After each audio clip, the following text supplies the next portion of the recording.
welcome to this channel. Don't forget to like, to share, and also to subscribe. In the news, Rivers emergency rule. Sirake Dixon kicks as Tinubu seeks confirmation of appointees. Senator Sirake Dixon, PDP Bayelsa West, Thursday vehemently expressed his disenchantment in the Senate over alleged entrenchment of emergency rule in Rivers State by President Bola Tinubu through gale of fresh appointments into vacant positions of some of the state-owned commissions. President Bola Tinubu had, in separate letters forwarded to the President of the Senate, Godswill Akpabio, and read at plenary, sought appointments of nominees into Rivers State Electoral Commission, Rivers State Local Government Service Commission, and Rivers State Civil Service Commission.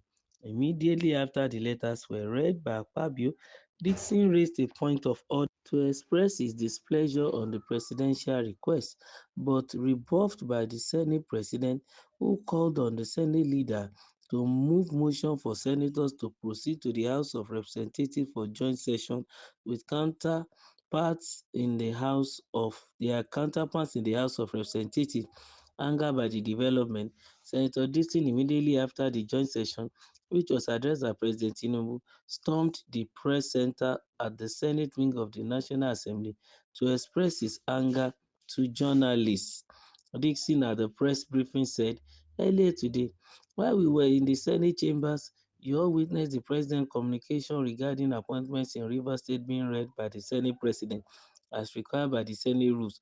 You also witnessed me rise to raise a constitutional point of order, which I am entitled to do as a senator. Unfortunately, the Senate President ignored it. He did not respond, did not acknowledge it, and brushed it aside. He rushed through the President's communication and we moved on. That again is a blatant suppression and disrespect for my rights and privileges. Every senator, regardless of party or position, has the constitutional right to raise issues, and the Senate President is duty bound by our rules to acknowledge them. He may have the majority behind him, but my minority must still have its say.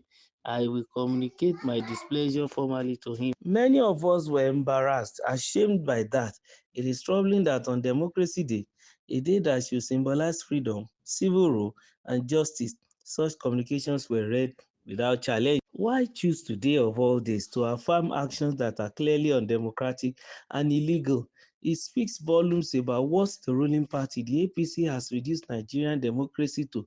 Yes, the president's speech was impressive and flowery in parts. He made fine declarations of democratic ideals and principles, but as I always say, words are not enough. Democracy is not built by words, it is sustained by actions, actions and more actions. The president did well to honor those who fought for democracy. I too was a young man in the trenches during those days. He knows that. But you cannot claim to be a Democrat on one hand while trampling democracy underfoot on the other. The president missed a golden opportunity today to strengthen democracy by restoring constitutional rule in Rivers State. The silence on Rivers State in the president's address was deafening. Today is not about repression. It's not about the suppression of voices. It's about upholding and respecting the democratic rights of Nigerians, especially the people of Rivers State. The presidential requests were, however, forwarded to the ad hoc committee on Rivers State by the President of the Senate for expeditious consideration and approval.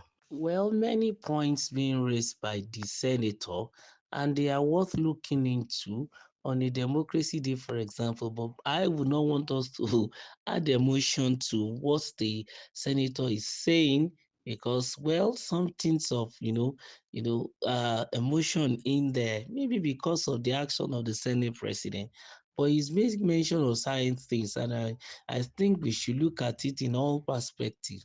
For example, because it was read on the House floor today that some names were to be, given considerations to, they want to nominate them as different heads of different commissions. For example, the Rivers State uh, Local Government Service Commission, Rivers State Civil Service Commission, and these are some of and the electoral commissions too. The appointments are given to people and they have seeking the House approval on them. And then Mr. Seriake Dixon decided to raise a point of order. It's believed, probably because it's June 12th, that is that such should not even go, should even occur at all. His belief is that the state of emergency is illegal as it is, but be it as it may, the House has passed it and has ratified it. So I don't see why he's really going beating around the bush on it. But it's possible that he might be against it even when the House was trying to, pass it, because he has said in his address here that they should allow his minority to have his say, even though the majority will have their way, be it as it may. And the also constitution allows the sole administrator, the state of emergency in particular, to run for 6 months, and 6 months is still not complete. So why will a Fubara will come back? I think what they want to do is to ask the president to stop the 6 months abruptly and then bring in Fubara back. But I don't think that may be coming out, happening in the nearest days, because until after, August, maybe the president may be giving a consideration, or otherwise. But be it as it may, Mr. Dixon has just come out to express himself on Democracy Day. His belief is that such illegality, undemocratic, turn of events shouldn't even, come to limelight at all on the Democracy Day. But for as far as the Senate president is concerned, he's not bothered, because I think we need to also look at it from his own perspective too. Why did he ignore the senator, according to the senator's, allegation? But I may be thinking, but I don't know, because I'm not his spokesperson. I can't be watching brief for him. Maybe since he said they went to join their colleagues in House of Representatives, probably they are behind schedule as regards all those stuff.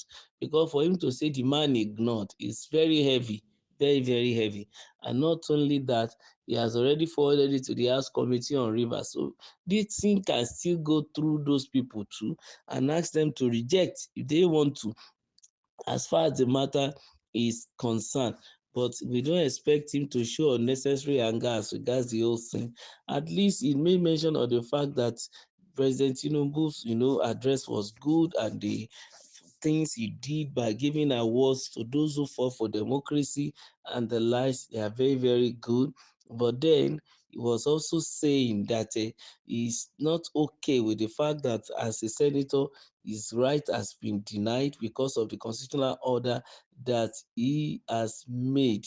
That's just the reality. So he wants the Senate president to answer him. Well, it's left to them. When they go to the House again, they can as well raise the matter and then solve whatever may be the problem in between them. But as far as Rivers is concerned, the man said the silence of Rivers is in the president's address was deafening. So he said today is not about repression, it's about the suppression of voices. It's about upholding and respecting the democratic rights of Nigerians. It is not about the suppression of voices. Be it as it may, let's wait and see. Maybe the president wants it to be up to 6 months. We'll wait and see. Remember to like, to share, and also to subscribe to our channel. Thank you.